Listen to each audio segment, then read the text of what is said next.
In three, two, one. Welcome to the M&I's podcast. My name is Mark, and I'm joined by my friend and co-host. Isaiah, nice to meet you. Before we begin, Isaiah is a little toasty, but if you enjoy our content, please leave a like, comment, and subscribe. To hear the full episode, you can find us on Spotify and Anchor. We give our finest opinion without being politically correct. Our first topic is our reaction to the Mayer versus Baumgardner fight. A lot of people have said, was the Mayer versus Baumgardner a robbery?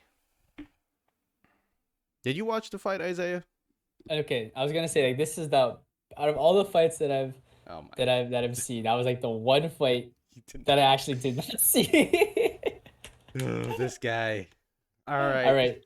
No. Mark watched it, I right? did. I So what did. I'm gonna do is I'm gonna refresh myself, and then Mark is going to explain his thoughts in the fight because I didn't watch it. All right. All So right. it was a very tactical fight. I thought that Bumgardner would try to press for a brawl so she can catch Mayer because we all know that Alicia Bumgardner has the power to knock her out. But no, it was very tactical. It was very, I don't know, a lot of people might find it boring, but to me it was really entertaining because both ladies were using their jab. Both ladies were doing flurries.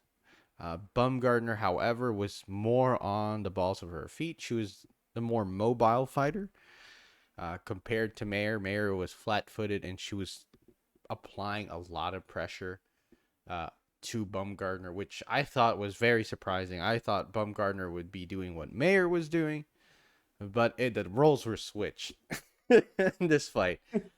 And I had the fight. So I had the fight actually 6-4 for Mayer. Um, it was a very close fight. I'm not gonna say it's a robbery because it's a close fight, and the winner was Bumgardner by split decision, and she won also on a 6-4 card for most of the judges. Um, I really thought I thought Mayer would pull through, but it seemed like the judges who were watching the fight saw that Bumgardner was more effective, which I'm not gonna have a problem with. Um, However, I do have a problem with Bumgardner not giving Mayer a rematch. Um, I think if you win by a split decision in a very close, narrow win, that you should give your opponent the opportunity to redeem themselves in the rematch, as well as showcase why you were supposed to win the first time around if you're confident in your skills. But shouts out to both ladies for putting a good show.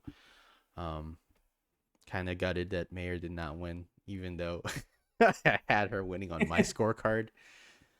Because some rounds I thought that Mayer did more and more effectively than Bumgardner did, but um, uh, the judges. That's why there are three judges in the ring. Two of them scored it for Bumgardner. The other judge scored it for Mayer. It is what it is. So I just while Mark was doing a very thorough explanation of the fight while I was watching it, I could actually understand what he was coming at.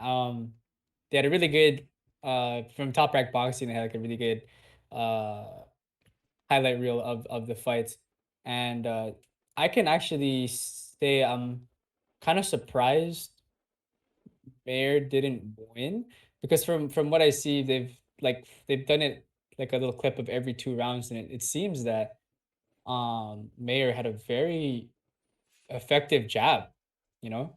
Like Mm, it was so constant, it was methodical, but it would land. Like that's the most important thing. But I didn't really see Baumgartner throw like um anything to respond to that. Maybe like a couple punches after, but um I don't know. I feel like Mayer was a lot more active. What's interesting is to watch professional um, women's boxing is you can tell that they have a lot more of an their game is a lot some sorry excuse me the game that they play is a lot more something that you would see in amateurs.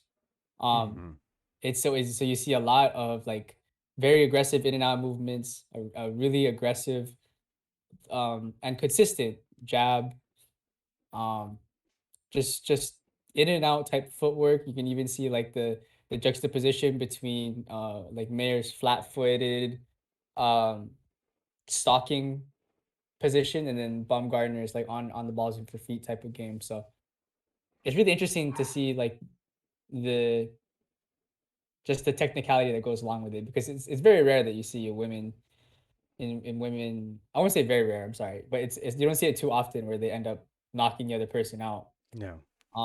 It's a lot more on points. So you get to see a lot of this stuff. Hmm. But yeah, no. So far, I had it for Mayer on that one. Like she just had like a lot more long range effective jab that Baumgartner did not seem to answer a lot for. I don't know why she didn't get a lot of points for that. I think again, this is from my viewpoint. It was a very close fight, right?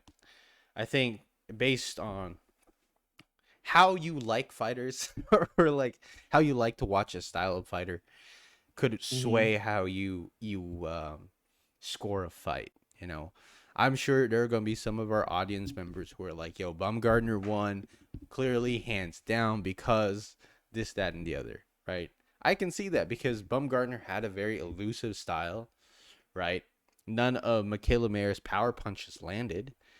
Um, Bumgardner's power punches landed more effectively than Mayer's, while Mayer had a better jab compared to Bumgardner. It depends on how you stylistically like fighters. Some people like the very stick and move style, while other fighters or while other judges like a more let's brawl it out type of fight. You know, so I like more effective jabs, right? Since that's the first thing I learned in boxing was how to throw a like a really good jab, right? Hmm. I think if you have a good jab, then you practically control and dictate the fight. All right, but but that's again, I'm not salty about the decision. Maybe a little bit, but no, I'm not really salty about the decision. I respect it, but I am salty about Bumgardner's dismissal of Mayer obtaining a rematch with her, which I'm like, come on, it's a close fight. That should be a rematch in itself, you know. Mm. But most importantly, guys, tell us what you think in the comment section below. So, thank you guys for listening to the M and I's podcast.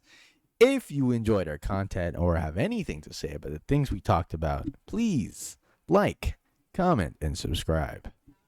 And for sure, we are improving every single day. And we always strive to give you the absolute best from the M&I's podcast. Help us reach that 1,000 subscriber mark. And we will see you guys next time. Peace, guys. Peace.